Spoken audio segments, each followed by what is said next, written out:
നമസ്കാരം. യുവകലാസാഹിതിയുടെ തൃശ്ശൂർ ഫേസ്ബുക്ക് ലൈവിൽ കുറേ ദിവസങ്ങളായിട്ട് തുടർച്ചയായി സാംസ്കാരിക പ്രഭാഷണങ്ങൾ നടന്നുകൊണ്ടിരിക്കുകയാണ്.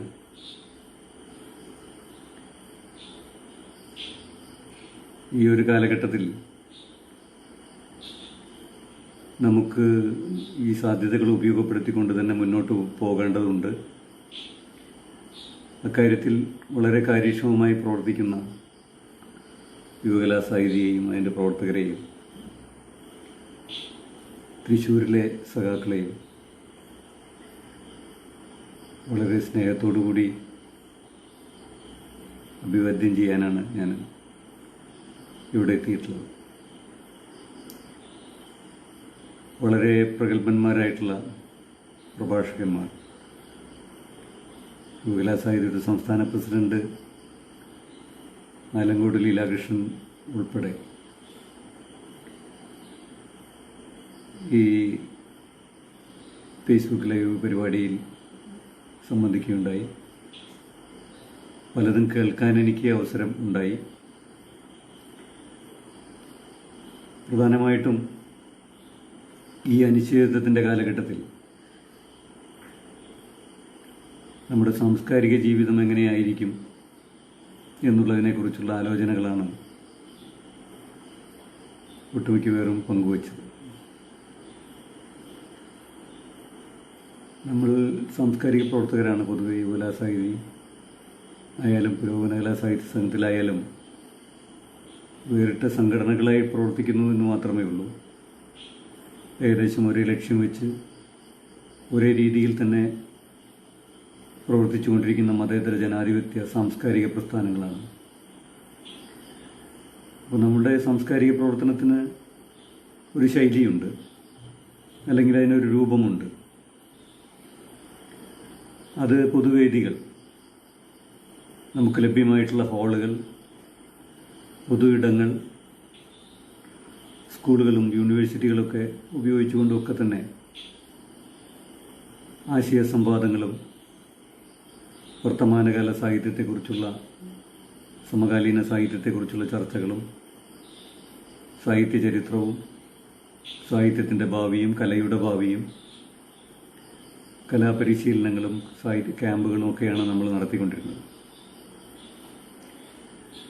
ആ പ്രവർത്തനങ്ങളൊന്നും ഒട്ടും മോശപ്പെട്ടൊരു സംഗതിയല്ല. ഇപ്പോൾ നമുക്കത് ചെയ്യാൻ നിവൃത്തിയില്ലാതായി കഴിഞ്ഞിരിക്കുന്നു എന്നുള്ളത് വളരെ ശരിയാണ്. മാത്രമല്ല, അത്തരത്തിലുള്ള സാംസ്കാരിക പ്രവർത്തനം നമ്മൾ ഇതുവരെ യുവകലാസാഹിതി ആയാലും പുരോഗമന കലാസാഹിത്യ സംഘമായാലും നമ്മുടെയൊക്കെ നമ്മൾ നടത്തിക്കൊണ്ടിരിക്കുന്ന ഈ പ്രവർത്തനം എല്ലാ കാലത്തും ഉണ്ടായിരുന്നില്ല, കേരളത്തിലടക്കം. ഇപ്പോൾ സാഹിത്യം അതിൻ്റെ ഒരു പ്രവർത്തനം എന്നുള്ള രീതിയിൽ, ഒരു സാംസ്കാരിക പ്രവർത്തനം എന്നുള്ള രീതിയിൽ കേരളത്തിൽ ഉണ്ടായിരുന്നുവെങ്കിൽ പോലും അത് ഒട്ടും ജനകീയമായിരുന്നില്ല. നമുക്കറിയാവുന്ന കാര്യമാണ്. രാജകൊട്ടാരങ്ങളിലും പ്രഭുഗൃഹങ്ങളിലും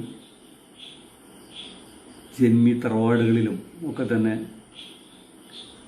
അവരുടെ വിനോദത്തിന് വേണ്ടിയും അല്ലെങ്കിൽ അവിടെ പെടാൻ പറ്റുന്ന ആളുകളുടെ പങ്കാളിത്തത്തോടു കൂടിയും മാത്രം നടന്നിരുന്ന സാംസ്കാരിക പ്രവർത്തനത്തെ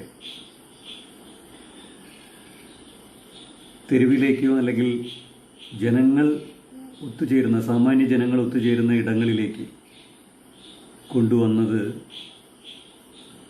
സംസ്കാരത്തിനും സാഹിത്യത്തിനും കലയ്ക്കും വലിയ മാറ്റങ്ങൾ സംഭാവന ചെയ്ത അതേ പ്രസ്ഥാനം, അതായത് യുവകലാസാഹിതിയുടെ ആയാലും ഇപ്പോഴത്തെ പുരോഗമന കലാസാഹിത്യ സംഘത്തിൻ്റെ ആയാലും മാതൃസംഘടനയായിട്ടുള്ള ഇന്ത്യയിലെ പുരോഗമന സാഹിത്യ പ്രസ്ഥാനം, കേരളത്തിലെ പുരോഗമന സാഹിത്യ സംഘടനയാണ്. അവരുടെ പ്രവർത്തനത്തിൻ്റെ കാലഘട്ടത്തിലാണ് പ്രധാനമായിട്ടും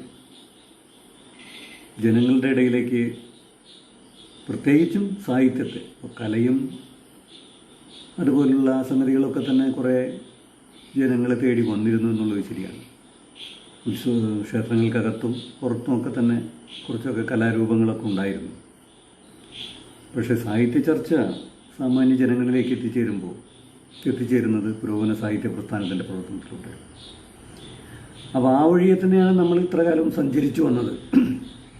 ശക്തമായ ആശയപ്രചരണം സാംസ്കാരിക പ്രവർത്തനങ്ങളിലൂടെ നമ്മൾ നടത്തിക്കൊണ്ടിരിക്കുകയാണ്. ഇപ്പോൾ നമ്മൾ ഈ അനിശ്ചിതത്വത്തിൻ്റെ കാലഘട്ടം ആരംഭിക്കുന്നതിന് മുമ്പ് തന്നെ പുരോഗമന കലാസാഹിത്യ സംഘമായാലും യുവകലാസാഹിതിയായാലും വലിയൊരു പോരാട്ടത്തിലായിരുന്നു. നമുക്ക് ഓർമ്മയുണ്ടല്ലോ, ഇന്ത്യയിൽ നടന്ന ഇന്ത്യയിലെ പൗരത്വത്തിന് മതം, ഒരു ഇന്ത്യക്കാരൻ്റെ പൗരത്വത്തിന് അയാളുടെ മതം ഒരു മാനദണ്ഡമാക്കുന്ന ഒരു നിയമ ഭേദഗതി, ഒരു ഭരണഘടനാ ഭേദഗതി ഇന്ത്യയിൽ ഉണ്ടായപ്പോൾ അതിനെതിരായിട്ട് എല്ലാ വിഭാഗം ജനങ്ങളും, അതിന് വിക്ടിമാവുന്ന പ്രത്യേക മതത്തിൽപ്പെട്ട ആളുകൾ മാത്രമല്ല, ഇത് ഭരണഘടനയെ ബാധിക്കുന്ന ഒരു പ്രശ്നമാണ്, ഭാവിയിൽ ഇത് മനുഷ്യൻ്റെ സ്വാതന്ത്ര്യത്തെയും ജീവിതത്തെയും ഒക്കെ ബാധിക്കുന്ന പ്രശ്നമാണ് എന്ന് മനസ്സിലാക്കിക്കൊണ്ട് അതിനെതിരെ പ്രതികരിക്കാൻ തയ്യാറായി. അപ്പോൾ സ്വാഭാവികമായിട്ടും നമ്മളെല്ലാവരും അതിൻ്റെ ഒപ്പം ചേർന്നു. വലിയ മട്ടിലുള്ള ആലോചനകളും അതുപോലെ തന്നെ ഭരണഘടനയെ മുൻനിർത്തിക്കൊണ്ട് മതേതരത്വത്തെ സംരക്ഷിച്ചുകൊണ്ട് നമ്മൾ ശക്തമായ പ്രചരണങ്ങളാണ് ആ കാലഘട്ടത്തിൽ നടത്തിയിരുന്നത്. മാത്രമല്ല, ആ കാലഘട്ടത്തിൽ ജനങ്ങൾക്കിടയിൽ ഭിന്നിപ്പുണ്ടാക്കാൻ വേണ്ടി വർഗീയ ശക്തികൾ നടത്തിയ പ്രവർത്തനങ്ങൾക്കെതിരായിട്ട് നമ്മൾ വളരെ സൂക്ഷ്മതലത്തിൽ ജനങ്ങളെ ഐക്യപ്പെടുത്തുന്നതിന് വേണ്ടിയുള്ള പ്രവർത്തനത്തിന് വേണ്ടി കലയെയും സാഹിത്യത്തെയും സംഗീതത്തെയും ചിത്രത്തെയും ഒക്കെ തന്നെ നമ്മൾ ഉപയോഗിച്ചു, എല്ലാ കാലഘട്ടങ്ങളിലും ചെയ്യുന്ന പോലെ. ആ ഒരു സന്ദർഭത്തിലാണ് നമ്മൾ വളരെ ആകസ്മികമായിട്ടെന്ന് തന്നെ പറയട്ടെ, നിർബന്ധിതമായൊരു സാഹചര്യത്തിൽ നമ്മുടെ വീടുകളിലേക്ക് മടങ്ങാൻ ഉദ്ദേശിച്ചു. നമ്മളാരും അങ്ങനെ വീടുകളിൽ ഇരുന്ന് ശീലമുള്ളവരല്ല. ഇപ്പോൾ എന്നെ കേട്ടുകൊണ്ടിരിക്കുന്ന സുഹൃത്തുക്കളിൽ ഭൂരിഭാഗം പേരും വീട് നമുക്ക് പ്രിയപ്പെട്ട ഒരിടം തന്നെ, അത് യാതൊരു സംശയമില്ല. വീട് നമ്മുടെ ഒരു ഊർജ്ജ കേന്ദ്രവുമാണ്. പക്ഷേ വീടിനോട് പ്രിയമുണ്ടെങ്കിൽ തന്നെയും അവിടെ നിന്ന് പുറത്ത് കിടക്കാൻ നിർബന്ധിതരായവരാണ് നാം. ഇപ്പോൾ നമ്മൾ തിരിച്ച് വീട്ടിലേക്ക് മടങ്ങാൻ നിർബന്ധിതരായതുപോലെ തന്നെ വീട്ടിൽ നിന്ന് പുറത്തേക്ക് കിടക്കാൻ നിർബന്ധിതരായിരുന്നവരാണ്, അലഞ്ഞു നടക്കുന്നവരായിരുന്നു. അത് വേണമെന്ന് വിചാരിച്ചിട്ടല്ല, വീട്ടിൽ നിന്ന് പുറത്ത് കടന്നേ വെക്കുമെന്ന് വിചാരിച്ചിട്ടല്ല. പക്ഷെ നമുക്കൊരു ഉത്തരവാദിത്വം ഉണ്ടായിരുന്നു. പുറത്തുള്ളൊരു സമൂഹത്തിലേക്ക് അതിലെ ആശയ പ്രചരണവും ഒക്കെ ആയിട്ട് കടന്നു പോകണം എന്നുള്ള വിചാരത്തോടു കൂടി നമ്മളെല്ലാവരും പൊതു ഇടങ്ങളിലായിരുന്നു, കാര്യക്ഷമമായ പ്രവർത്തനത്തിലായിരുന്നു. അവിടെ നിന്ന് നിർബന്ധിതമായി നമ്മൾ ഇവിടേക്ക് തിരിച്ചു വീട്ടിലേക്ക് വന്നിരിക്കുകയാണ്. ആദ്യഘട്ടത്തിൽ എനിക്ക് തോന്നുന്നത്, ആദ്യഘട്ടത്തിൽ നമുക്കൊരു അനിശ്ചിതത്വം ഉണ്ടായിരുന്നു, എന്താണ് ഇനിയിപ്പോൾ ചെയ്യുക. ആദ്യം തന്നെ നിർത്തിവെക്കേണ്ടതെന്ന് സാംസ്കാരിക പ്രവർത്തനമാണ്, നമ്മൾ ഓർക്കുന്നുണ്ടാവും. കാരണം പലപ്പോഴും സമൂഹത്തിൽ അങ്ങനെ ഒരു ധാരണയുണ്ടല്ലോ, സാംസ്കാരിക പ്രവർത്തനമാണ് അവസാനത്തെ പരിഗണന കൊടുക്കേണ്ടതെന്നുള്ളൊരു ധാരണയുണ്ടാവും. മാത്രമല്ല, വേറൊരു സവിശേഷതയും കൂടിയുണ്ട്. നമ്മൾ നടത്തിയിരുന്ന സാംസ്കാരിക പ്രവർത്തനങ്ങളൊക്കെ തന്നെ ജനക്കൂട്ടത്തെ സൃഷ്ടിക്കുന്നതാണ്, ജനങ്ങൾ ഒത്തുചേർന്നിരിക്കുന്നതാണ്. ഇപ്പോൾ ഒരു ഹാളിലായാലും തിയേറ്ററിലായാലും വൈകുന്നേരത്തെ സന്ധ്യയിൽ നടക്കുന്ന ഒരു തെരുവിലായാലും നമ്മൾ നടത്തുന്ന പ്രവർത്തനത്തിലൊക്കെ ജനക്കൂട്ടമുണ്ടാവും. അപ്പോൾ അതുകൊണ്ട് ജനക്കൂട്ടമുള്ള പരിപാടി ഒരു കാരണവശാലും നടത്താൻ പറ്റില്ല എന്നുള്ളതുകൊണ്ട് ആദ്യം തന്നെ ഒഴിവാക്കേണ്ടി വന്നത് നമ്മുടെ തരത്തിലുള്ള പ്രവർത്തനമാണ്.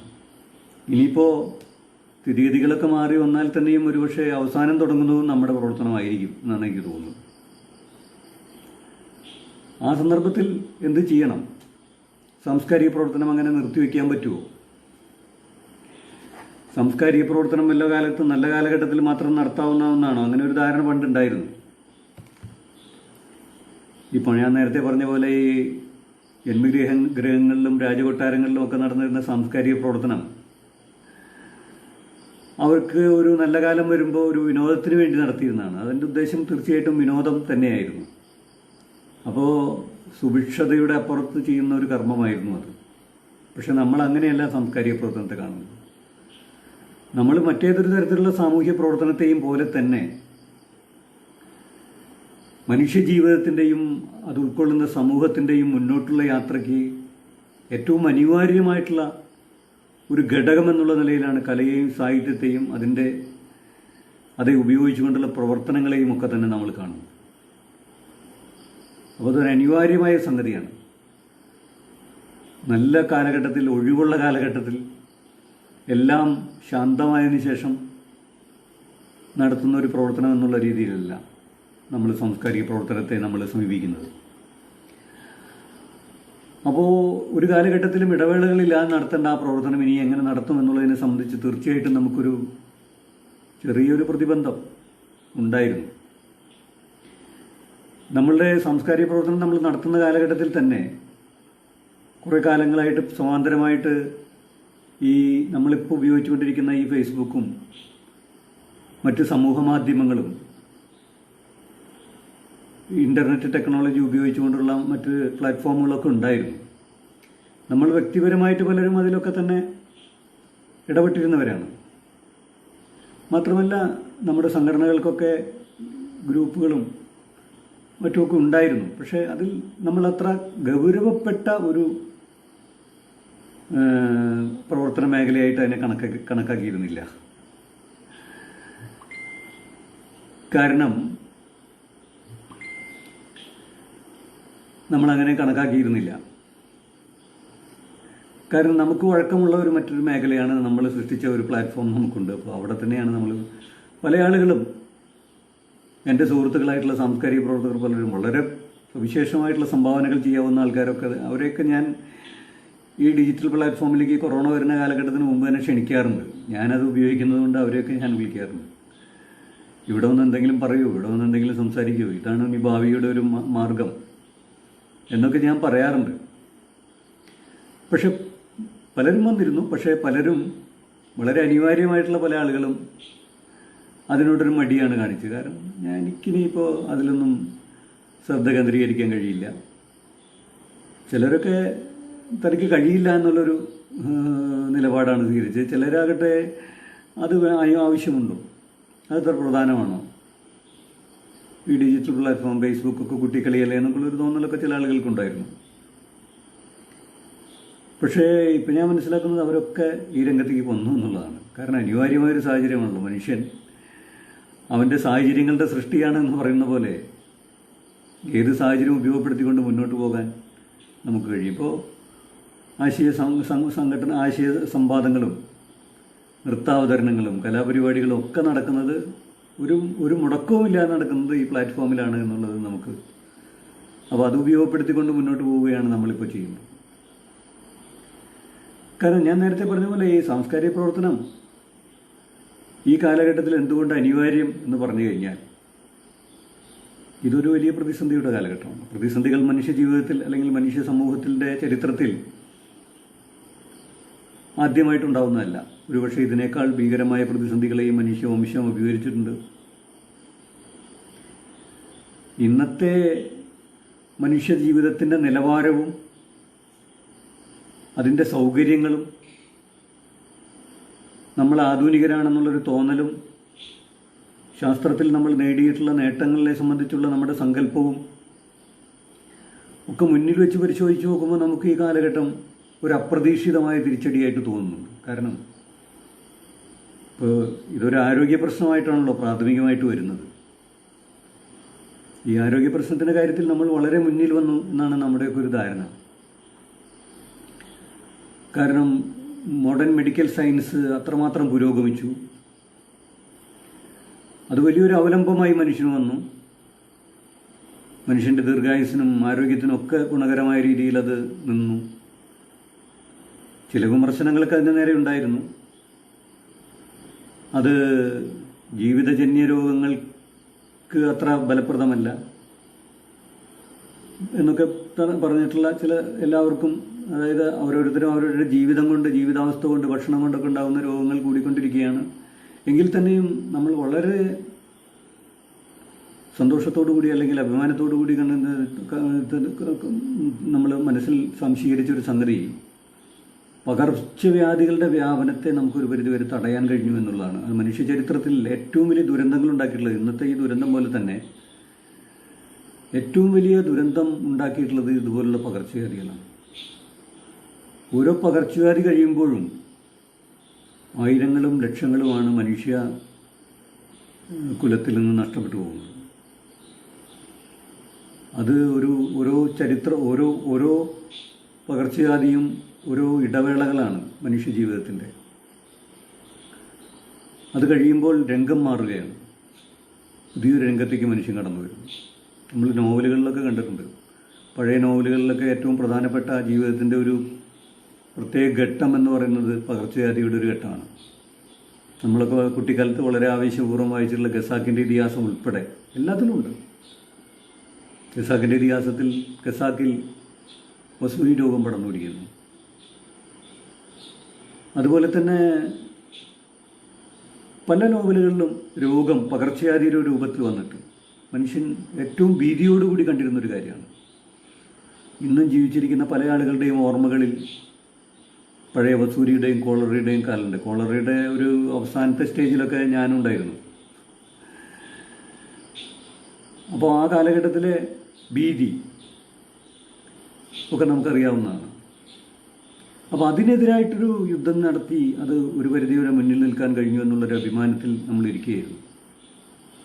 അപ്പോഴാണ് അതിനിടയ്ക്ക് എയ്ഡ്സ് വന്നു. അങ്ങനെ ശരിയാണ്, എയ്ഡ്സ് ഒരു പകർച്ചവ്യാധി തന്നെയാണ്. ഇപ്പോൾ ഈ കൊറോണ വന്നിരിക്കുന്നത്, ഇപ്പോൾ കൊറോണയുടെ ഒരു പ്രശ്നം, കൊറോണയ്ക്ക് വരുമ്പോഴുള്ള ഒരു പ്രശ്നം, പണ്ട് വസൂരിയും കോളറയും ഒക്കെ ഉണ്ടായിരുന്ന കാലഘട്ടത്തിൽ അതൊരു പ്രദേശത്തെ മുഴുവൻ ജനങ്ങളെയും നശിപ്പിച്ചിട്ടാണ് പോകാറെങ്കിൽ പോലും ആ പ്രദേശത്തെ മാത്രമാണ് അത് ബാധിക്കാറ് എന്നുള്ളൊരു വിഷയമുണ്ട്. ഇപ്പോൾ ഫ്രാൻസിലാണെങ്കിൽ ഫ്രാൻസിൽ കൂടി വന്ന യൂറോപ്പിലെ ഏതെങ്കിലും അയൽ രാജ്യങ്ങളിലൊക്കെ വരിക എന്നല്ലാണ്ട് ലോകം മുഴുവൻ പരക്കുന്ന ഒരു സംവിധാനം ഉണ്ടായിരുന്നു. പക്ഷേ ഇന്നത്തെ സ്ഥിതി എന്താണെന്ന് വെച്ച് കഴിഞ്ഞാൽ ഇന്ന് അത് സ്വാഭാവികമാണ്. കാരണം എന്ന് വെച്ച് കഴിഞ്ഞാൽ മനുഷ്യൻ്റെ യാത്രകൾ, മനുഷ്യൻ്റെ സഞ്ചാരം ഒക്കെ തന്നെ വളരെ വിപുലമായതോടുകൂടി ഒരു രാജ്യത്തുണ്ടാകുന്നത്, ഒരു പ്രദേശത്തുണ്ടാകുന്നത് ലോകം മുഴുവൻ പടരുന്ന ഒരു സ്ഥിതിവിശേഷമുണ്ട്. അപ്പോൾ അതിൻ്റെ ഭാഗമായിട്ട് ഈ കാലവുമായി ബന്ധപ്പെടുത്തുമ്പോൾ നമുക്ക് തീർച്ചയായിട്ടും ഒരമ്പരപ്പുണ്ട് എന്നുള്ള കാര്യത്തിൽ യാതൊരു സംശയവുമില്ല. അപ്പോൾ ഈ പ്രതിസന്ധികളൊക്കെ നമ്മൾ അഭിമുഖീകരിച്ച് വന്നിട്ടുണ്ട്. ഇതിനെയും നമ്മൾ മുന്നോട്ട് പോവുകയും തന്നെ ചെയ്യും. അതിലൊന്നും യാതൊരു സംശയമില്ല. അതിലൂടെ മുന്നോട്ട് പോകും, മനുഷ്യവംശം മുന്നോട്ട് പോകും. കഴിഞ്ഞ ദിവസം ലോകാരോഗ്യ സംഘടന പറഞ്ഞിട്ടുള്ളത് ഇതുമായി താതാത്മ്യപ്പെട്ട് നമ്മൾ പോകേണ്ടി വരുന്നതാണ്. ഇത് ഇറാഡിക്കേറ്റ് ചെയ്യാനായിട്ടുള്ള ആവശ്യമായിട്ടുള്ള പ്രതിരോധ മരുന്ന് കണ്ടുപിടിക്കുന്നത് വരെയെങ്കിലും, അത് കണ്ടുപിടിച്ചാൽ തന്നെ അതൊക്കെ ഉപയോഗിച്ചുമൊക്കെ തന്നെ എത്ര കാലം പിടിക്കുമെന്ന് പറയാൻ പറ്റില്ല. നമ്മളൊക്കെ ഈ കൊറോണയുടെ ഈ പീരീഡ് ഉണ്ടായ സമയത്ത് നമ്മളൊക്കെ ആഗ്രഹിച്ച, നമ്മളൊക്കെ മനസ്സിൽ വിചാരിച്ച ഒരു കാര്യം എന്താണെന്ന് വെച്ച് കഴിഞ്ഞാൽ ഇതൊരു പീരീഡ് ഒരാഴ്ച കഴിഞ്ഞ് അവസാനിക്കും, പിന്നെ വിചാരിച്ച് ഒരു മാസം കഴിഞ്ഞ് അവസാനിക്കും, 2 മാസം കഴിഞ്ഞ് അവസാനിക്കും. നമ്മളൊക്കെ ജോലിക്ക് പോകാനും അല്ലെങ്കിൽ നമ്മുടെയൊക്കെ സാംസ്കാരിക പ്രവർത്തനം നടത്താനൊക്കെ നമ്മൾ അങ്ങനെ കാത്തിരിക്കുകയായിരുന്നു. ഇതൊരു ഒരു പ്രത്യേക ഘട്ടമാണെന്ന്, അടുത്ത ഘട്ടം എന്താ ആരംഭിക്കും എന്ന് വിചാരിച്ചിട്ട്. പക്ഷെ അങ്ങനെയല്ല പോകുന്നതെന്നാണ് ഇപ്പോഴത്തെ സൂചനകൾ തരുന്നത്. എന്തായാലും ഇതൊരു വലിയ പ്രതിസന്ധിയാണ്.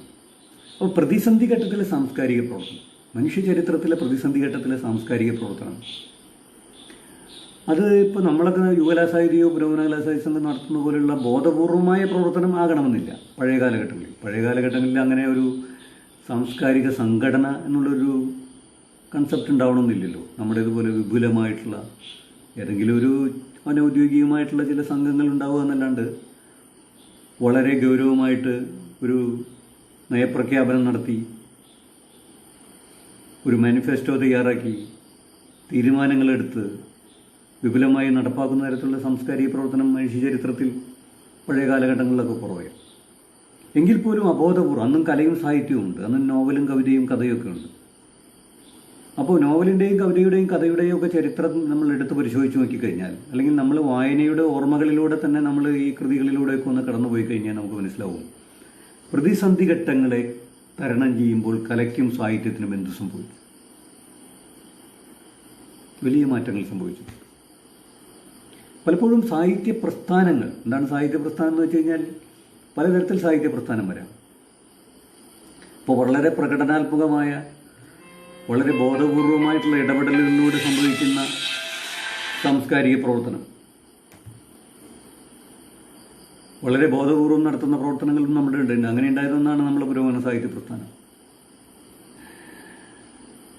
അതിനെയും സാഹിത്യ പ്രസ്ഥാനം എന്നാണ് പറയുന്നത്. അതും സാഹിത്യത്തിൽ വലിയ മട്ടിലുള്ള ആഴത്തിലുള്ള മാറ്റങ്ങൾക്ക് കാരണമായി. പുതിയ കൃതികളുണ്ടായി, കൃതികളൊക്കെ മാറ്റിമറിഞ്ഞു, സാഹിത്യത്തിൻ്റെ രൂപം മാറി, സാഹിത്യത്തിലേക്ക് കടന്നു വന്ന കഥാപാത്രങ്ങളുടെ രൂപം മാറി, സാഹിത്യത്തിലെ കഥാപാത്രങ്ങളാവുന്ന ജനതയുടെ രൂപം മാറി, വർഗ സ്വഭാവം മാറി, അതുകൊണ്ട് തന്നെ സാഹിത്യത്തിലെ നിലപാടുകൾ മാറി.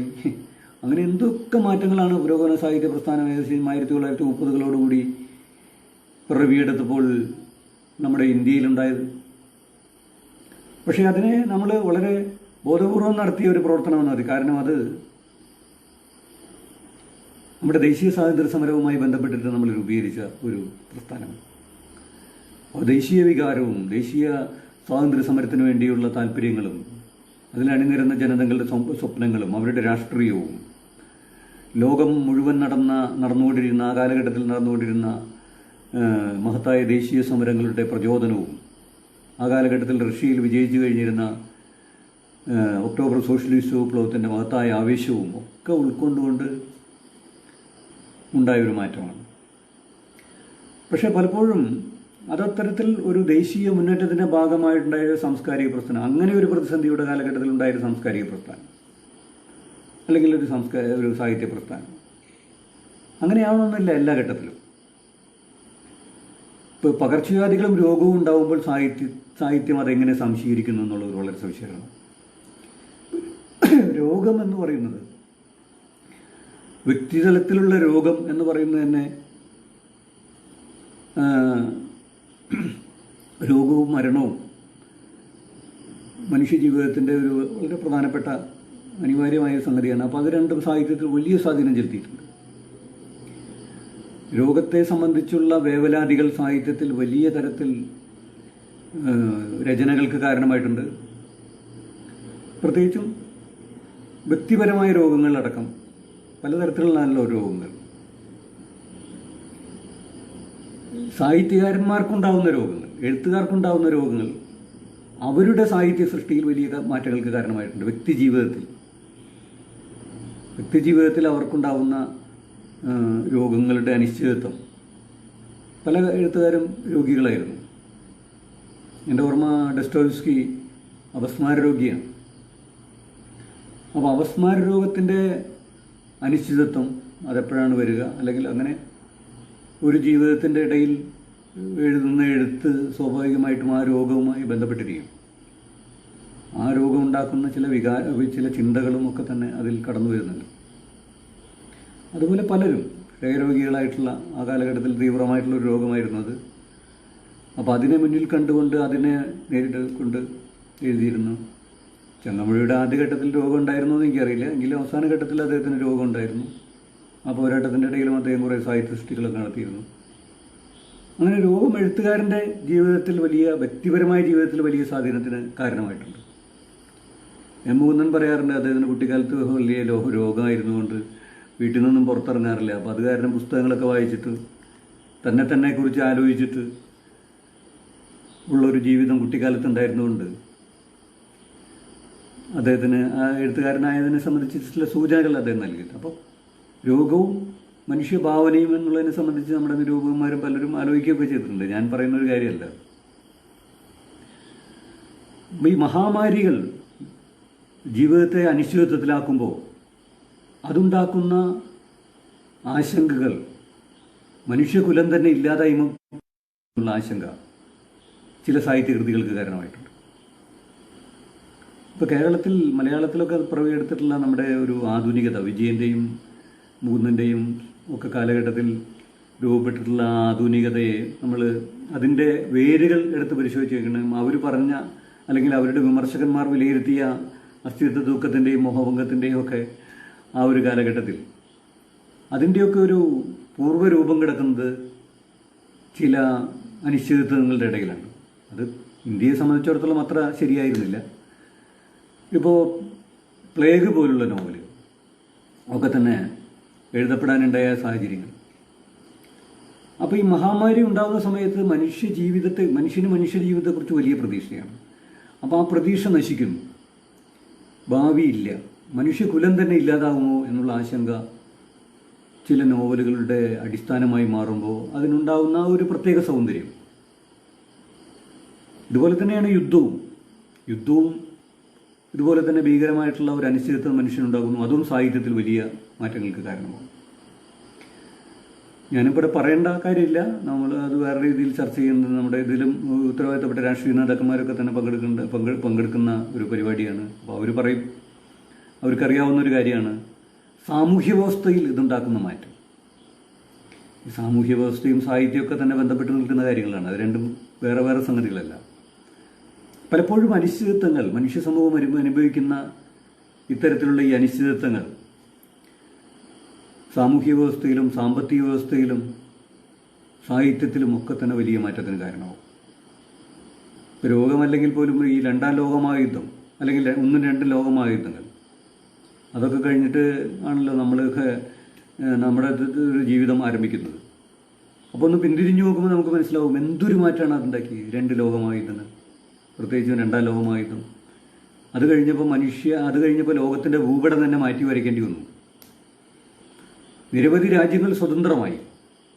ദേശീയ സമരം നടന്ന നിരവധി രാജ്യങ്ങൾ സ്വതന്ത്രമാകാൻ കാരണമായി ലോകമഹായുദ്ധങ്ങൾ. ഇന്ത്യ അടക്കം സ്വതന്ത്രമാവുന്നതിന് അങ്ങനെ കാരണമായിട്ടുണ്ട്. വാസ്തവത്തിൽ ഇന്ത്യക്ക് സ്വാതന്ത്ര്യം നേടിയ ദേശീയ പ്രസ്ഥാനത്തിൻ്റെ മുന്നേറ്റമൊക്കെയാണെന്ന് നമ്മൾ പറയുമെങ്കിൽ പോലും അത് ശരിയാണ്. പക്ഷേ അതിൻ്റെ മറുവശം എന്താണെന്ന് വെച്ച് കഴിഞ്ഞാൽ ബ്രിട്ടൻ അന്നത്തെ യുദ്ധത്തിൽ വിജയിച്ച ഒരു രാജ്യമാണ് വാസ്തവം. പക്ഷെ വിജയിച്ച രാജ്യമായാലും ഓടിയവനും ഓടിച്ചവനും ഒരേ കിടപ്പാണല്ലോ. ബ്രിട്ടനാകെ തകർന്ന് തരിപ്പണമായി. അതിന് ലോകം മുഴുവൻ സൂര്യനസ്തമിക്കാത്ത സാമ്രാജ്യത്തെ കൊണ്ടുനടക്കാൻ നിവൃത്തിയില്ലാത്തൊരവസ്ഥ വന്നു. അങ്ങനെ വന്നപ്പോഴാണ് മറ്റ് ഈ കോളനി രാഷ്ട്രങ്ങൾക്കൊക്കെ തന്നെ സ്വാതന്ത്ര്യം എന്നുള്ളൊരു കൺസെപ്റ്റ് വളരെ ഫലപ്രദമായി വന്നത്. ഇത്തരത്തിൽ ഭൂപടങ്ങളിലൊന്നും മാറ്റം ഉണ്ടാവുമെന്നൊന്നും ഞാൻ പറയുന്നില്ല. എങ്കിൽ പോലും തീർച്ചയായിട്ടും സാമൂഹ്യ വ്യവസ്ഥയെക്കുറിച്ചുള്ള കൺസെപ്റ്റുകളൊക്കെ മാറും. കാരണം അടിസ്ഥാനപരമായ പല കാര്യങ്ങളടക്കം മാറും ഈ അനിശ്ചിതത്വത്തിൽ. മാത്രമല്ല, ഇത് ഇത്രയും കാലങ്ങൾ നീണ്ടുപോകുമ്പോൾ നമ്മൾ നമ്മുടെ ജീവിതത്തെക്കുറിച്ച് തന്നെ തിരിഞ്ഞു നോക്കാനായിട്ടുള്ളൊരു ഇടയുണ്ടാവും. എന്താണ് ജീവിതം? നമുക്ക് കുറേ കൺസെപ്റ്റുകളുണ്ടല്ലോ. ഈ കൺസെപ്റ്റൊന്നും നമ്മൾ സ്വയം ഉണ്ടാക്കിയെടുക്കുന്നതല്ല, നമ്മുടെ ആത്മാവിൽ നിന്ന് വരുന്നതൊന്നല്ല. അത് സാമൂഹ്യ വ്യവസ്ഥയും നിലനിൽക്കുന്ന സാമ്പത്തിക വ്യവസ്ഥയും മേധാവിത്വവും ഒക്കെ ആയിട്ട് ബന്ധപ്പെട്ടിട്ടുള്ളതാണ്. അവരുടെ സാംസ്കാരിക അധിനിവേശത്തിൻ്റെ അല്ലെങ്കിൽ സാംസ്കാരിക പ്രചരണത്തിൻ്റെ ഒക്കെ ഭാഗമായിട്ട് അവരുണ്ടാക്കിയെടുക്കുന്നതാണ് നമ്മുടെ കൺസെപ്റ്റുകൾ.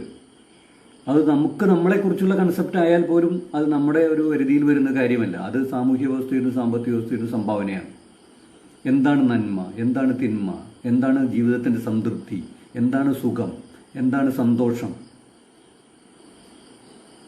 എന്താണ് ജീവിതത്തിൻ്റെ സാഫല്യം എന്നുള്ള ഇതൊക്കെ ഓരോ കാലഘട്ടത്തിലും മാറി മറിഞ്ഞു വരുന്നുണ്ടല്ലോ. ഈ മാറി മറിഞ്ഞു വരുന്നത് അതത് സാമൂഹ്യ വ്യവസ്ഥ തരുന്ന നമ്മുടെ ശരീരത്തിലും മനസ്സിലൊക്കെ അടിച്ചേൽപ്പിക്കുന്ന ചില വികാരങ്ങളാണ്. നൈസർഗിക വികാരങ്ങൾ, ശാശ്വത മൂല്യങ്ങളൊന്നും അതിന് പറയാൻ കഴിയില്ല. ഇത്തരത്തിലുള്ള ചില വേളകളിലാണ് മനുഷ്യൻ ഇത്തരത്തിലുള്ള ബന്ധനങ്ങളിൽ നിന്ന്, സാമൂഹ്യ വ്യവസ്ഥയുടെ ബന്ധനങ്ങളിൽ നിന്നും അതുപോലെ തന്നെ സാംസ്കാരിക വ്യവസ്ഥയുടെ തന്നെ ബന്ധനങ്ങളിൽ നിന്നൊക്കെ മോചനം നേടിക്കൊണ്ട് സ്വതന്ത്രനായിട്ട് തന്നെ കുറിച്ചൊന്ന് ആലോചിക്കുന്നത്. ജീവിതത്തെ സംബന്ധിച്ചുള്ള കൺസെപ്റ്റ് മാറും. സുഖം എന്നുള്ളതിനെക്കുറിച്ചുള്ള കൺസെപ്റ്റ്, സംതൃപ്തി എന്നുള്ളതിനെക്കുറിച്ചുള്ള കൺസെപ്റ്റ് ഒക്കെ തന്നെ മാറി വരും എന്നുള്ള കാര്യത്തിൽ അത് ഈ ഘട്ടത്തിൽ മാറും എന്നുള്ള കാര്യത്തിൽ സംശയമില്ല.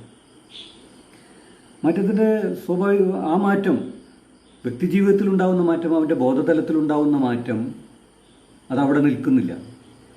അത് പിന്നീട് തീർച്ചയായിട്ടും സാമൂഹ്യ വ്യവസ്ഥയിലും സാമ്പത്തിക വ്യവസ്ഥയും ചോദ്യം ചെയ്യുന്ന അർത്ഥത്തിലേക്ക്, അല്ലെങ്കിൽ അതിനെയൊക്കെ അസംതൃപ്തിയോടുകൂടി വീക്ഷിക്കുന്ന തലത്തിലേക്ക് വരും.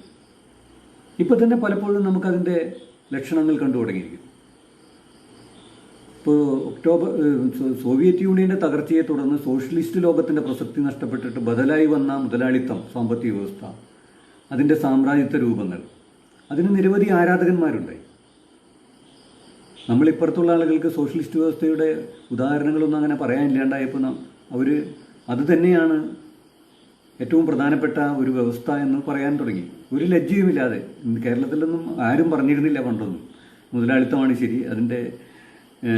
കാരണം ഇന്ത്യയിലെ ദേശീയ ഗവൺമെൻറ് തന്നെ മുതലാളിത്തം അതേപടി സ്വീകരിക്കാൻ പ്രത്യക്ഷത്തിൽ തയ്യാറായില്ലല്ലോ. അവരൊരു മിശ്ര സാമ്പത്തിക വ്യവസ്ഥ എന്ന് പറഞ്ഞിട്ടാണല്ലോ വന്നത്. കാരണം അങ്ങനെയായിരുന്നു ഇന്ത്യൻ സ്വാതന്ത്ര്യ ദേശീയ പ്രസ്ഥാനത്തിൻ്റെയൊക്കെ തന്നെ ഒരു വികാരം.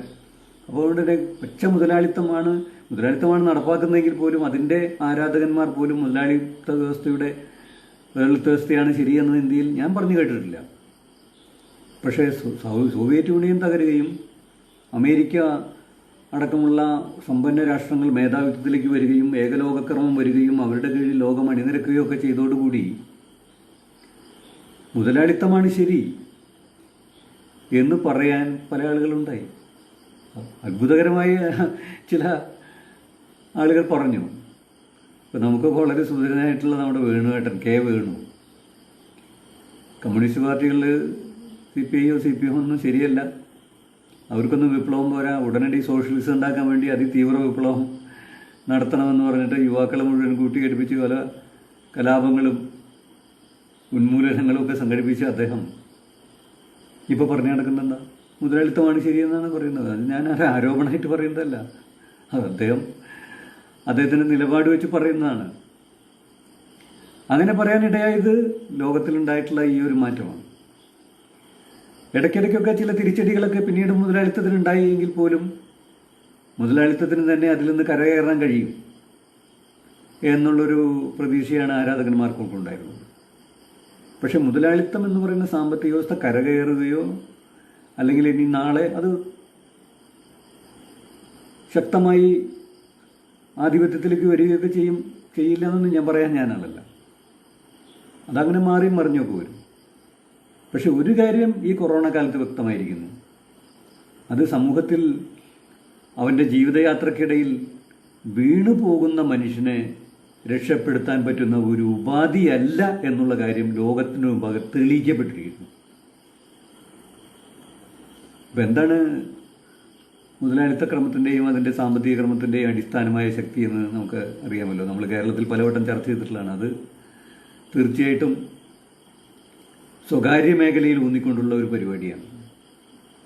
വ്യവസായ മേഖലയിൽ സ്വകാര്യ മേഖല, അതിനുവേണ്ടി വ്യവസായങ്ങളൊക്കെ തന്നെ അമേരിക്കയുടെയും മുതലാളിത്ത ലോബിയുടെയും ഒക്കെ തന്നെ താല്പര്യങ്ങൾക്കനുസൃതമായി ഇന്ത്യയിൽ കോൺഗ്രസ് ഭരിച്ചിരുന്ന കാലഘട്ടത്തിലും അതിനേക്കാൾ ശക്തമായി ഇപ്പോൾ BJP ഭരിക്കുന്ന കാലഘട്ടത്തിലും ശക്തമായി സ്വകാര്യവൽക്കരണം നടപ്പാക്കിക്കൊണ്ടിരിക്കുന്നു.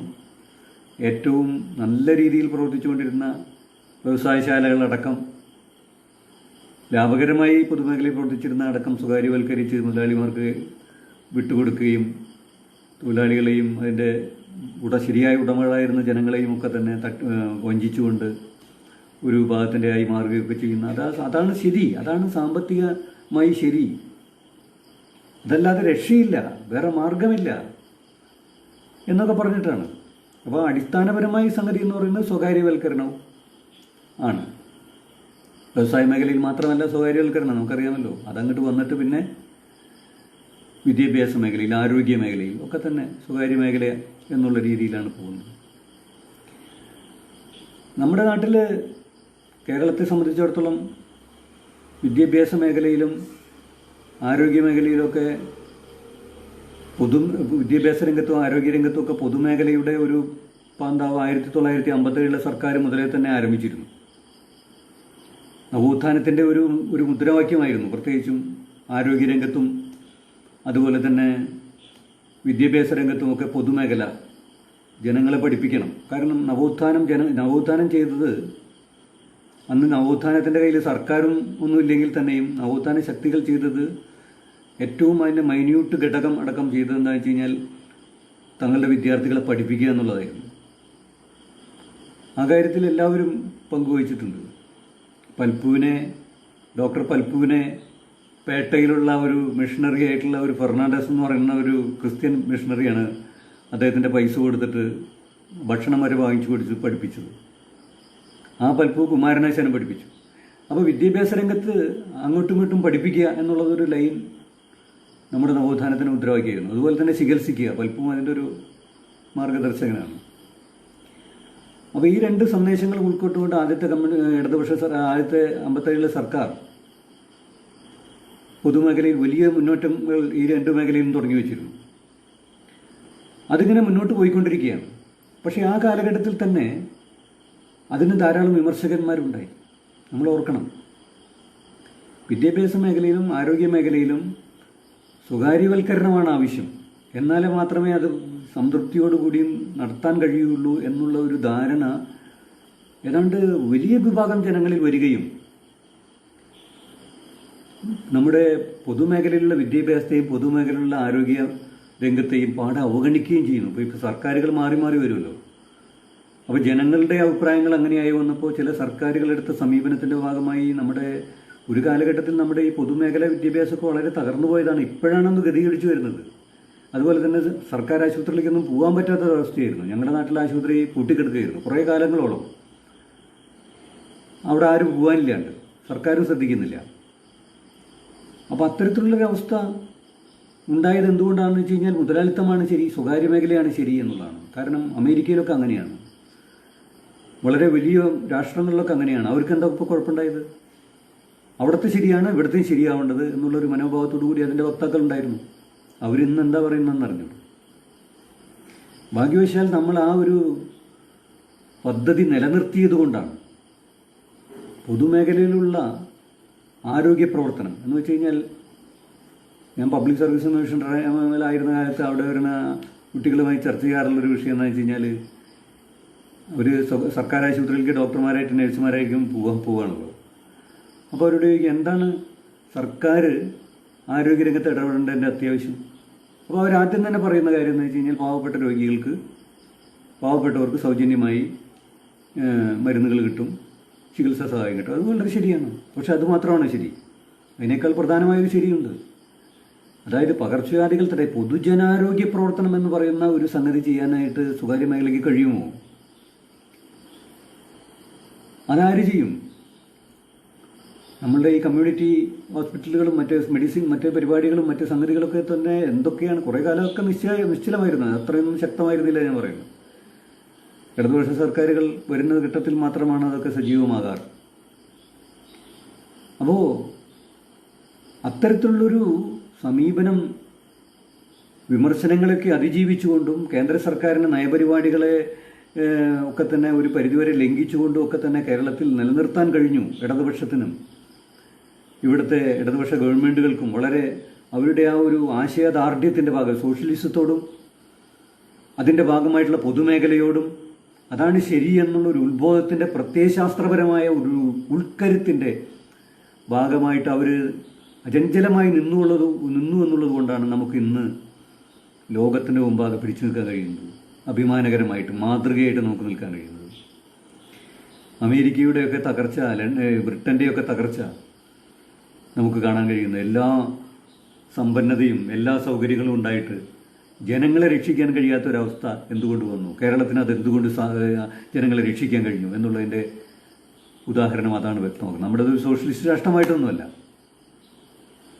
നമ്മൾ ആ ഒരു രീതി നമ്മൾ ഇന്ത്യൻ ഭരണഘടനയുടെ ചില സൗകര്യങ്ങൾ ഉപയോഗപ്പെടുത്തിക്കൊണ്ട് പാർലമെൻ്ററി ഡെമോക്രസിയിൽ കടന്ന് കയറിക്കൊണ്ട് ജനങ്ങൾക്ക് സഹായകരമായ ചില സ്റ്റെപ്പുകൾ എടുത്തു. ഇങ്ങനെ സ്റ്റെപ്പുകൾ എടുക്കുന്ന വേറെയും ചില മുതലാളിത്ത രാജ്യങ്ങളുണ്ട്. ഇപ്പോൾ യൂറോപ്പിലെ തന്നെ ചില രാജ്യങ്ങൾ, ഇപ്പോൾ ജർമ്മനി, ഇപ്പോൾ പല പത്രങ്ങളിലും വരുന്ന രണ്ട് പേരുകൾ കൊറോണ കാലത്തെ പോരാട്ടത്തിൻ്റെ രണ്ട് വീര യോദ്ധാക്കളായിട്ട് രണ്ട് സ്ത്രീകളെ ചിത്രീകരിക്കുന്ന, ഒന്ന് ജർമ്മനിയുടെ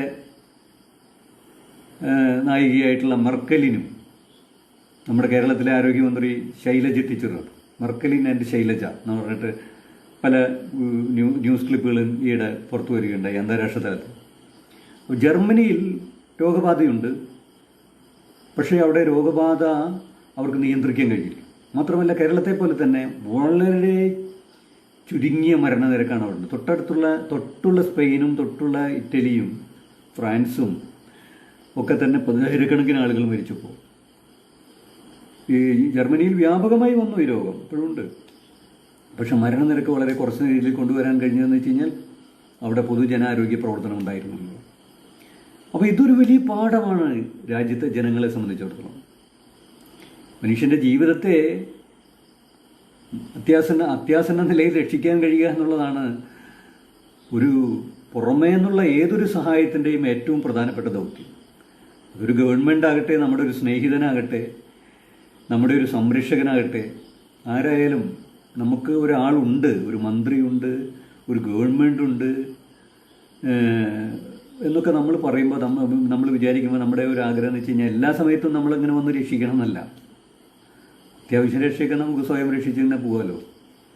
നിർണായക നിമിഷങ്ങളിൽ, അതിലേറ്റവും പ്രധാനപ്പെട്ടതെന്ന് വെച്ച് കഴിഞ്ഞാൽ ജീവൻ അപകടപ്പെടുന്ന രംഗങ്ങളിൽ, ജീവൻ അപകടപ്പെടുന്ന പ്രതിസന്ധി ഘട്ടങ്ങളിൽ അവലംബം നഷ്ടപ്പെടുന്ന സമയത്ത് നമ്മളെ രക്ഷിക്കാൻ ആരുണ്ട് എന്ന് ചോദിക്കുമ്പോൾ ഇന്ന് ലോകത്തിൻ്റെ മേധാവിത്വമായിട്ട് അഹങ്കാരത്തോടു കൂടി നിലയുറപ്പിച്ച് നിൽക്കുന്ന മുതലാളിത്ത വ്യവസ്ഥയ്ക്ക് അതിന് സാധ്യമല്ല എന്ന് തെളിഞ്ഞിരിക്കുന്ന ഒരവസ്ഥയാണ്. ഇത് മനുഷ്യൻ ബോധത്തിൽ സൂചിപ്പിക്കുകയാണെങ്കിൽ വരാൻ പോകുന്ന കാലഘട്ടത്തിൽ വലിയ മാറ്റങ്ങൾക്ക് കാരണം. ഞാൻ അടിവരയിട്ട് പറയട്ടെ, ഈ ഒരു അനുഭവം മനുഷ്യൻ തൻ്റെ ബോധത്തിൽ സൂക്ഷിക്കുകയാണെങ്കിൽ, അങ്ങനെ ഒരു പ്രശ്നമുണ്ട് മനുഷ്യൻ. എല്ലാ അനുഭവങ്ങളും അവൻ്റെ മനസ്സിൽ സൂക്ഷിച്ചോളുന്നില്ല, അവൻ മറക്കും. പ്രതിസന്ധി ഘട്ടം കഴിയുമ്പോൾ അവൻ മറക്കും. അങ്ങനെ മറന്ന പ്രശ്നമാണ്. ഇപ്പോൾ പ്രളയ കാലഘട്ടത്തിൽ വലിയ ഐക്യം ഉണ്ടായി നമ്മൾ പറഞ്ഞല്ലോ, മതേതരമായ ഐക്യം. പെരുന്നാൾ ക്ഷേത്രം ഹാളിലും, ഓണം പള്ളിയുടെ അങ്കണത്തിലും നമ്മൾ ആഘോഷിച്ചതിൻ്റെയൊക്കെ കാര്യങ്ങളൊക്കെ നമ്മൾ പറയാറുണ്ട്. പക്ഷേ എത്ര ആളുടെ മനസ്സിലതുണ്ട്? അവിടെയാണ് സാംസ്കാരിക പ്രവർത്തനത്തിൻ്റെ പ്രത്യേകത. എന്താണ് സാംസ്കാരിക പ്രവർത്തനം അല്ലെങ്കിൽ സാഹിത്യം, കല അത്യന്തികമായി ചെയ്യുന്നത്? മനുഷ്യൻ്റെ മൂല്യവത്തായിട്ടുള്ള അനുഭവങ്ങളെ അത് സർഗാത്മകമാക്കി ശാശ്വതപ്പെടുത്തുന്നു. ഇപ്പം ഞാൻ പറഞ്ഞല്ലോ, ലോകത്തുണ്ടായ പല കോണുകളുണ്ടായ യുദ്ധമായാലും പ്രളയമായാലും പകർച്ചവ്യാധികളായാലും നമ്മളത് ഓർക്കുന്നത് എങ്ങനെയാണ്? നമ്മൾ ജീവിക്കാത്ത കാലഘട്ടത്തിൽ പോലും ഉണ്ടായ സംഗതികളൊക്കെ നമ്മൾ ഓർക്കുന്നത് സാഹിത്യകൃതികളിലൂടെയാണ്, കലകളിലൂടെയാണ്. ഇപ്പോൾ ഇന്ത്യയുടെ ഏറ്റവും വലിയ അനുഭവം എന്ന് പറയുന്ന ഇന്ത്യയിലെ 1940-കളിൽ നമ്മുടെ സ്വാതന്ത്ര്യത്തിന് തൊട്ട് മുമ്പും പിമ്പും കൊണ്ടൊക്കെ ഉണ്ടായിരുന്ന വർഗീയ കലകളിലെ കലാപങ്ങൾ ഒക്കെ തന്നെ നമ്മുടെ സ്മരണയിൽ നിൽക്കുന്ന എങ്ങനെയാണ്? ആ കാലഘട്ടത്തിലെ എഴുത്തുകാർ അത് സൂക്ഷ്മമായി നിരീക്ഷിച്ച് പിന്നീട് നോവലും കഥയും കവിതയും സിനിമയും നാടകമൊക്കെ ആയിട്ട് ചിത്രീകരിച്ചതിൻ്റെ അടിസ്ഥാനത്തിലാണ് നമുക്കത്. അപ്പോൾ അതാണ് എഴുത്തുകാരൻ്റെ അല്ലെങ്കിൽ കലാകാരൻ്റെ, സാംസ്കാരിക പ്രവർത്തകരുടെ ഈ കാലഘട്ടത്തിലെ ദൗത്യം. ഏറ്റവും പ്രധാനം മനുഷ്യ ജീവിതത്തിൽ ഇതൊരു വഴിത്തിരിവിൻ്റെ ഘട്ടമാണ്. മനുഷ്യൻ അവനവനെക്കുറിച്ചും അവന് ചുറ്റുമുള്ള ജീവിതത്തെക്കുറിച്ചുള്ള നിലപാടിനെക്കുറിച്ചും അവന് മുകളിലുള്ള സാമ്പത്തിക വ്യവസ്ഥയെക്കുറിച്ചും സാമൂഹ്യ വ്യവസ്ഥയെക്കുറിച്ചും അധികാരത്തെക്കുറിച്ചും അതിൻ്റെ നന്മതിന്മകളെക്കുറിച്ചും വൈവിധ്യങ്ങളെക്കുറിച്ചും ഒക്കെ തന്നെ ചിന്തിക്കുന്ന ഒരു കാലഘട്ടമാണ്. ഈ ചിന്ത നൽകുന്നത് ഒരു വലിയ ശക്തിയാണ്. അതിനൊരു ഗുണമുണ്ട്. കാരണം എന്താ വെച്ച് കഴിഞ്ഞാൽ, ഇപ്പോൾ ഈ കൊറോണ കാലം കഴിയുമ്പോൾ നമ്മൾ ആര് ബാക്കിയുണ്ടാവുമെന്ന് പറയാൻ പറ്റില്ല. കുറേ പേര് നമ്മളിൽ നഷ്ടപ്പെട്ടിട്ടുണ്ടാവും. ആരൊക്കെയാണ്, നമ്മളാണോ ആരാണ് പറയാൻ പറ്റില്ല. പക്ഷേ ബാക്കിയാവുന്നവരുടെ മുന്നിൽ പ്രത്യക്ഷപ്പെടുന്ന ഒരു ലോകം തീർച്ചയായിട്ടും ഒരു നല്ല ലോകമായിരിക്കണം. കുറേ പരാധീനതകളുണ്ടാവും. പക്ഷേ മനുഷ്യ ജീവിതത്തിന് ഒരു നവോന്മേഷം കൈവരിക്കാൻ കഴിഞ്ഞാൽ, ജീവിതത്തെക്കുറിച്ച് ഒരു കൺസെപ്റ്റ് മാറ്റിയെടുക്കാൻ കഴിഞ്ഞാൽ, തകർന്നു കിടക്കുന്ന ലോകത്തെ പോലും അവന് പുനർനിർമ്മിക്കാൻ കഴിയും. അതിനാവശ്യമായിട്ടുള്ള ഊർജം ഈ കാലഘട്ടത്തിൽ തന്നെ സംഭരിക്കും.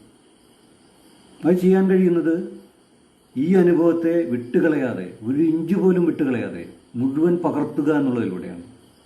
വെറുതെ പകർത്തുക മാത്രമല്ല, സർഗാത്മകമായി പകർത്തുക, കലാസൃഷ്ടികളായിട്ട്, സാഹിത്യ സൃഷ്ടികളായിട്ട് പകർത്തുക.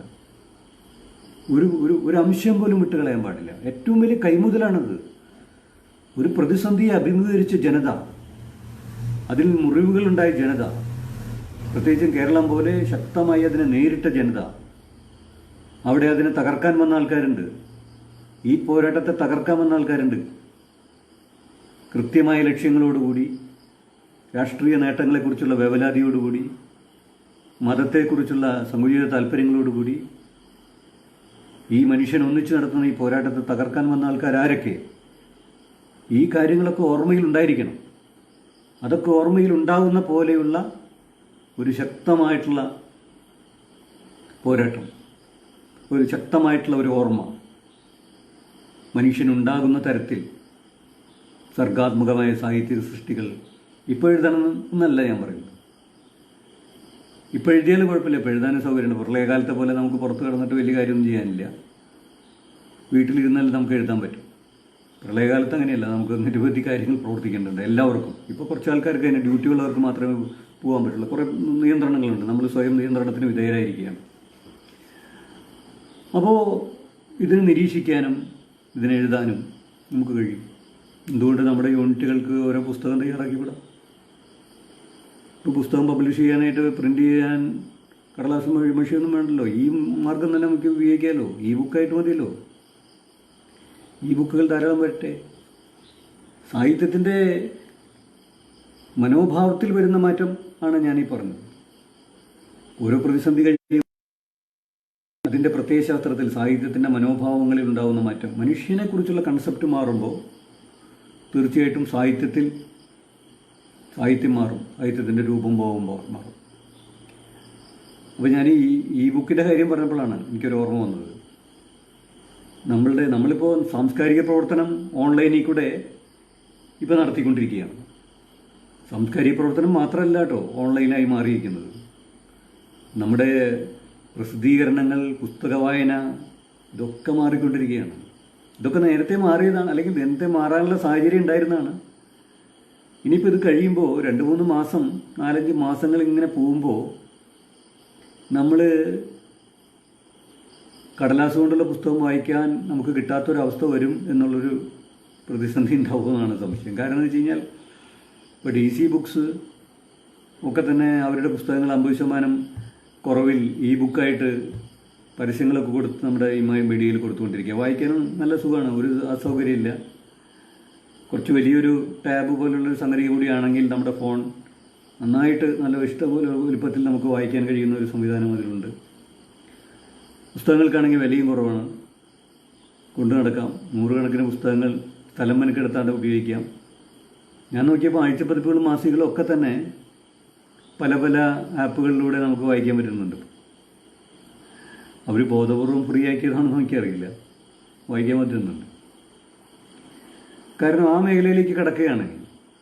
അപ്പോൾ നമ്മൾ ഈ പ്രശ്നങ്ങളെക്കുറിച്ച് ഒരു പുസ്തകം നമ്മൾ തയ്യാറാക്കുകയാണെന്ന് വെച്ച് കഴിഞ്ഞാൽ അതെങ്ങനെ പബ്ലിഷ് ചെയ്യുന്നുള്ളതിനെക്കുറിച്ച് ഒരു പ്രശ്നമൊന്നുമില്ല. നമ്മൾ ഇപ്പോൾ ഈ കാലഘട്ടത്തിൻ്റെ അനുഭവങ്ങൾ ഓരോരുത്തർ എഴുതുക, അതിൻ്റെ ഭാഗമായിട്ടുള്ള കഥകളാണ് ആയിക്കോട്ടെ, അത് നമുക്ക് ഈ ബുക്കായിട്ട് പ്രസിദ്ധീകരിക്കാം. ഇനിയിപ്പോൾ നമ്മുടെ കയ്യിൽ കാശൊക്കെ വരുന്ന കാലഘട്ടത്തിൽ അത് പുസ്തകമായിട്ട് ഇറക്കുകയും ചെയ്യാം. അങ്ങനെ വലിയൊരു മാറ്റത്തിന് കാരണമാവുകയാണ് എന്നാണ് ഞാൻ പറഞ്ഞു വന്നത്. സമയം 9:50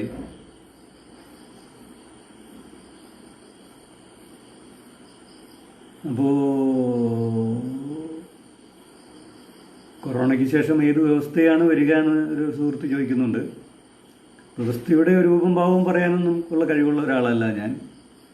പക്ഷേ ഒരു വലിയ തിരിച്ചറിവ്, നമ്മുടെയൊക്കെ ജീവിതം, ഇപ്പോൾ തന്നെ ഇന്നലെ മുഖ്യമന്ത്രി ഒരു കാര്യം പറഞ്ഞിട്ടുണ്ട്, നമുക്കിനി ചെയ്യാവുന്നൊരു കാര്യം എന്ന് വെച്ച് കഴിഞ്ഞാൽ പ്രതിരോധ ശേഷി കൂട്ടുക എന്നുള്ളതാണ്.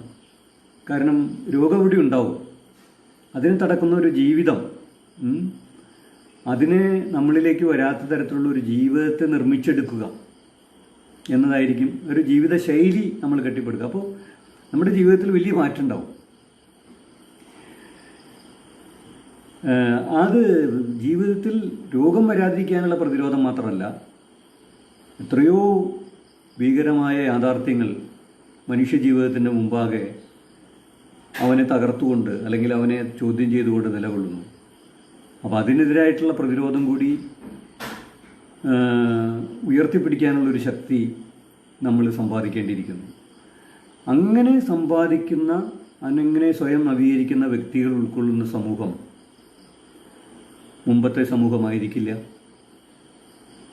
തീർച്ചയായിട്ടും അത് മാറിയിരിക്കും. അതിനിപ്പോൾ രാഷ്ട്രീയപരമായിട്ട് ഏത് വ്യവസ്ഥയിലേക്കാണ് മാറുക എന്നൊന്നും പറയാൻ എനിക്ക് നിവൃത്തിയില്ല, അല്ലെങ്കിൽ അതിൻ്റെ ഒരു ധാരണ രൂപീകരിക്കാൻ പോലുമുള്ള ഒരു ത്രാണി എന്നെ സംബന്ധിച്ചിടത്തോളം ഇല്ല. പക്ഷെ വലിയ മാറ്റമുണ്ടാവും, ഗുണപരമായ മാറ്റമായിരിക്കും എന്നാണ് ഞാൻ തീർച്ചയായിട്ടും പ്രതീക്ഷിക്കുന്നത്.